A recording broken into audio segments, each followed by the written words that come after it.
6 things you should do before riding season starts. Let's talk about that. Let's get cracking.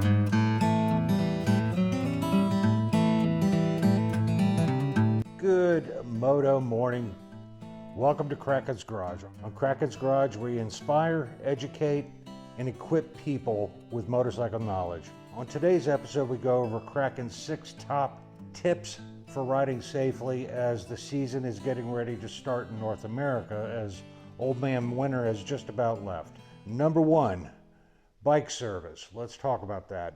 Bike service is a real problem, especially when you get into spring and summer. If you're trying to squeeze in an appointment to get your bike serviced, whether it's a oil change, new tires, right now, if you call today, I promise you it's going to be at least a 2 to 3 week wait. You wait 2 or 3 more weeks from now, it will be over a month wait. You wait a month from now, it'll be a month and a half. Make your appointment today to get your bike down and get it ready for the road. So make that appointment today while the shops aren't that busy, and it's still going to be a wait as it is right now, so get on it. Number 2, a brake fluid flush. And what I mean by that is the hydraulic fluid, .4, .5, whatever you're running, should be replaced every 2 years. Stop and think for a moment while you're watching this video. When's the last time you changed the brake fluid on your bike? Has it been over 2 years? How can I easily test it to know that it needs to be changed? What I use is a very inexpensive item from Amazon. I'll throw it up here. It's like 20, 30 bucks. I don't remember. But I'll have a link to it down below if you want to see which one I use. Basically, it's a pen with prongs on it, takes one AA battery, has a digital readout on it or an LED readout on it. Pull the cover off your brake fluid and poke the prongs right into the brake fluid, and it measures the amount of water in your brake fluid. I promise you it gets in there. So do yourself a favor. This will keep you out of harm's way. This is your last line of defense when somebody makes a left-hand turn in front of you, to make sure that you don't have a collision. That's on you if you don't keep on top of these items. One thing about the brake flush that you should be aware of, if your bike has ABS, anti-lock brake system, especially on Harleys, I recommend you do not flush your brakes yourself. You get one air bubble in the system, it will throw a code on the bike. You have to take it to the Harley dealer, and they have a machine they hook it up to that flushes the brake system. I'm not happy about that option on my Harley, but it is what it is. So my advice to you is don't flush it yourself. I'm telling you, it can go sideways in a hurry, and you're still going to have to take it to the shop. Number 3, when was the last time you took an MSF safety course class? Even if you've been riding for a long time, how about the advanced class? State of Virginia sent me a letter, and I'll scan it and put it up on the screen for you, that was very interesting. It said, Virginia motorcyclists, there's no thrill like hitting the open road on your motorcycle. It's a rush of freedom and adrenaline that's unmatched by any other mode of transportation.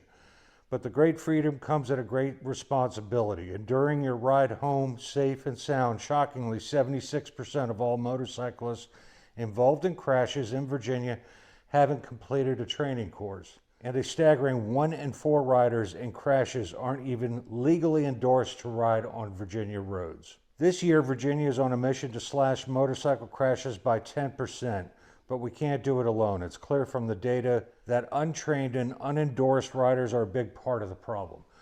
And there's some other comments in here that they share, and I applaud Virginia for being proactive. They also included this card, for which I will post up here on the screen, and scan it. Want to hit the open road with your bike, get trained, get licensed, get your gear on, and get going.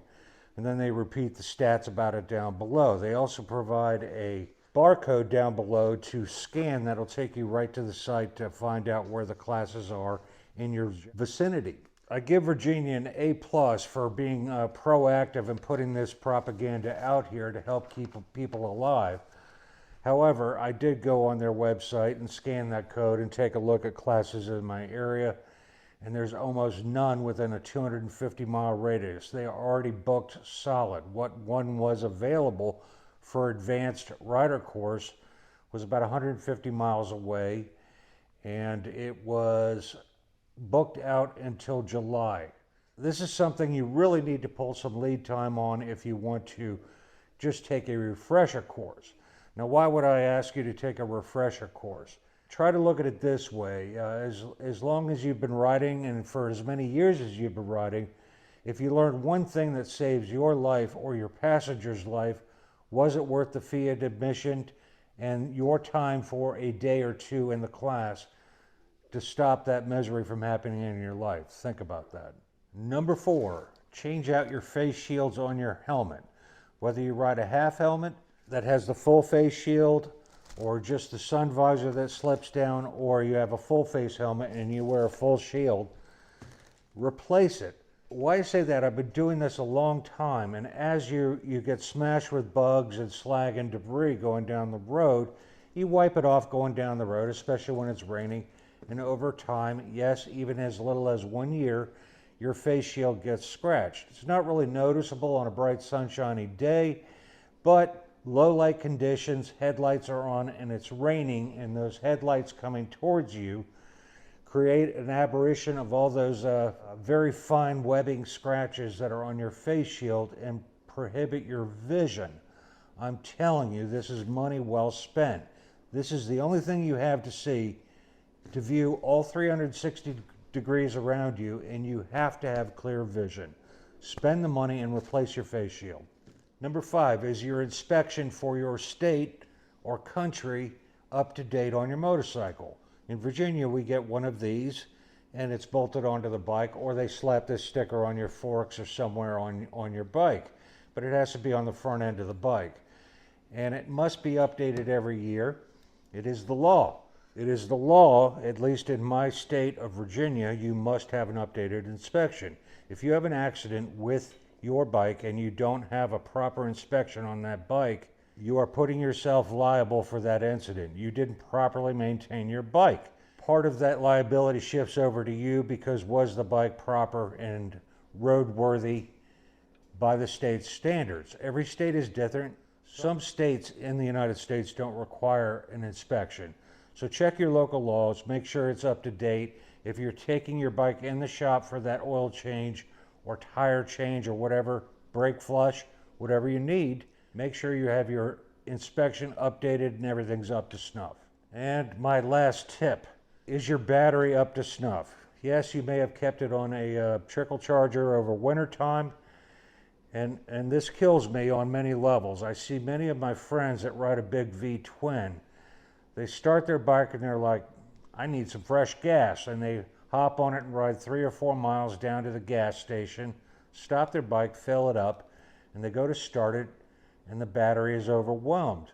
They run out and buy a new battery. My question is, are you sure you needed a new battery? What folks don't understand for our big V twins, that includes Indians, Harleys, Ducatis, etc., Moto Guzzi's, is when you start those big motors, those giant coffee can cylinders, takes a load on that battery to get that motor started. If you just start it and only ride it 3 miles, it hasn't recouped that energy it just spent to start the bike.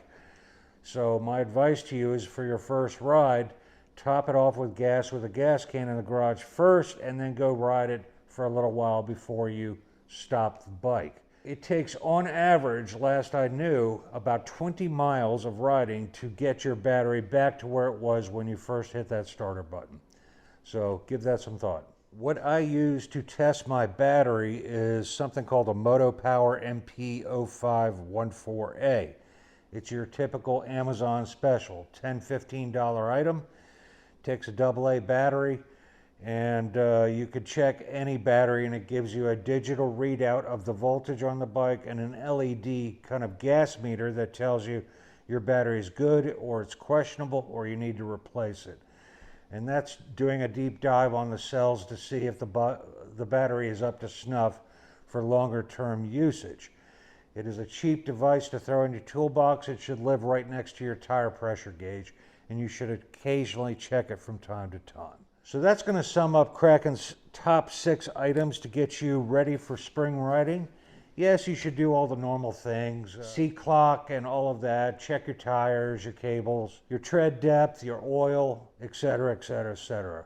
This is going to the next level to talk about items that you should do as well. I hope you enjoyed today's episode. If you liked this video, give it a thumbs up. If you didn't, give it a thumbs down. If you want to see more in the future, hit the subscribe button right down there in the corner. And remember, folks, go writing because it's good for you, and I'll see you in the next one. Peace.